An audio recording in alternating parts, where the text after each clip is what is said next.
What's this? Some people call that a swamp anchor, which is a really weird acronym.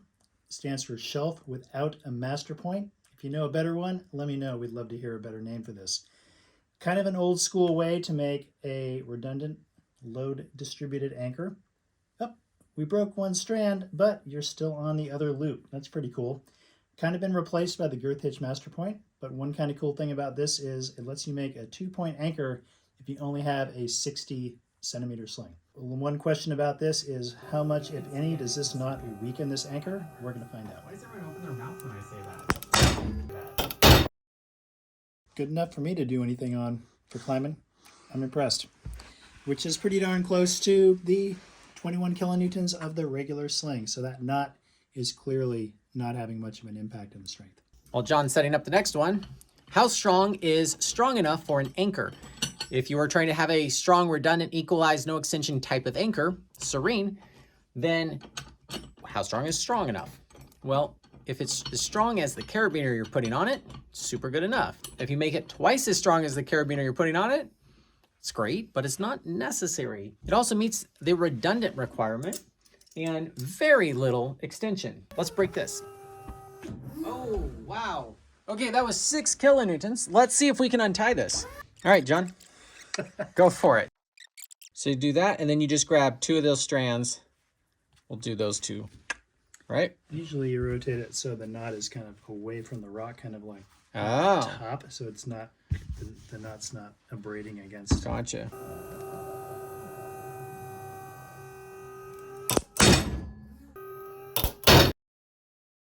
Now you'll notice the entire thing is breaking.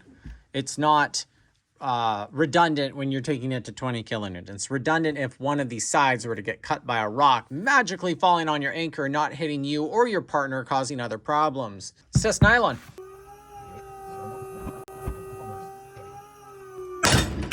Whoa.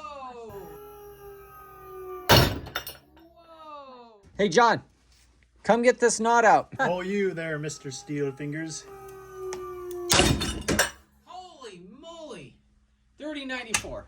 We didn't do the untying test. Okay, we just pulled this to 5.5 kilonewtons. Ignore that, please. So the dynamo was medium to hard, but possible.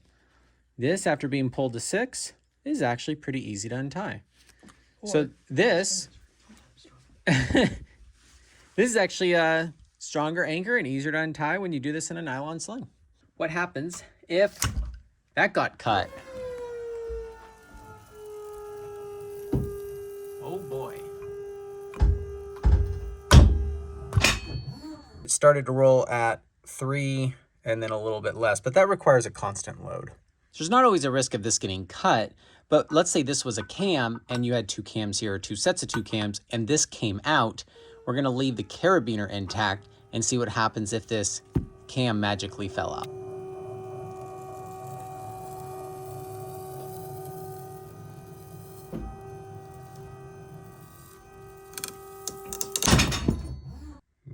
.51. See how it was rolling, and then when it got jammed, it did go up to here, but that's más o menos. What happens if the nylon gets cut?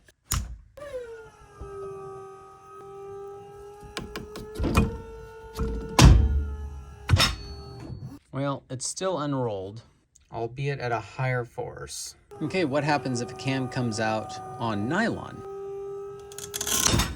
So that's cinched up tight enough to just break that. And that's lower than I was expecting. How often do you see people use swamp? Not too much. Been kind of replaced with the girth hitch, but it's still a good tool in the toolbox. I still like using quad anchors, but that's because most of the time I'm big wall climbing and not just multi-pitch sport or trad. I'm curious if you guys use this and if you like it.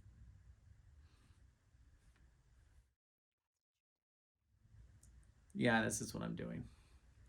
It might, yeah, we did this in this video. We didn't scare people. The girth hitch, I think we did good though.